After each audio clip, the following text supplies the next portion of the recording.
जय हिंद सर। जय हिंद। हाँ वीर कहो। इरफान कह रहा था तुम मुझसे कुछ बात करना चाहते हो। जी सर। कहो क्या बात है। सर मैं इंडियन आर्मी छोड़ना चाहता हूँ। क्या पागल तो नहीं हो गए हो वीर?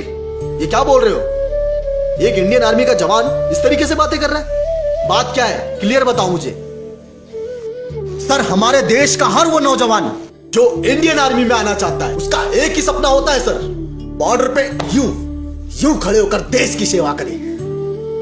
चाहे वो हिंदू हो, मुसलमान हो, सिख हो, ईसाई हो, सबका यही सपना होता है सर। हमारा भी यही सपना था, तभी हम अपने परिवार को छोड़कर बॉर्डर पे खड़े हैं।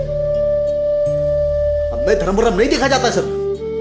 हमारा एक ही धर्म होता है, भारत की रक्षा करना। लेकिन सर लड़े किसके लिए? हम लोग तो देश के लिए लड़ना है ना।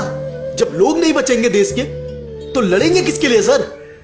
देश तो आपस में ही लड़ झगड़ के मर रहा है ना सर। हमारे देश के चंद गद्दार नेता हिंदू मुसलमान करा देते हैं और आपस में ही लड़के मर जाते हैं। जब लोग नहीं बचेंगे तो देश कहां से बचेगा सर? बहुत दुख होता है सर। अगर हमें कोई दूसरा मुल्क का आतंकवादी चैलेंज करता है ना सर, जब तक उसकी जान ना ले लूं ना चैन नहीं मिलता। लेकिन जब अपने ही देश के लोगों को लड़ते हुए देखता हूं ना सर, हम पूरी तरह टूट जाते हैं।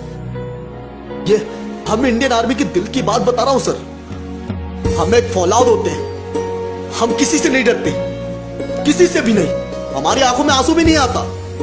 लेकिन अपने ही देश के लोग जब गद्दारी करने लगते हैं, आपस में ही लड़ने लगते हैं और लड़वाने लगते हैं तो आंसू नहीं रुकते सर। ऐसा लगता है किसके लिए लड़े? हम क्यों खड़े यहां पे? परिवार को छोड़ के हम बॉर्डर पे क्यों खड़े? अपने भारत की रक्षा करने के लिए। लोग नहीं बचेंगे तो भारत कहां से बचेगा?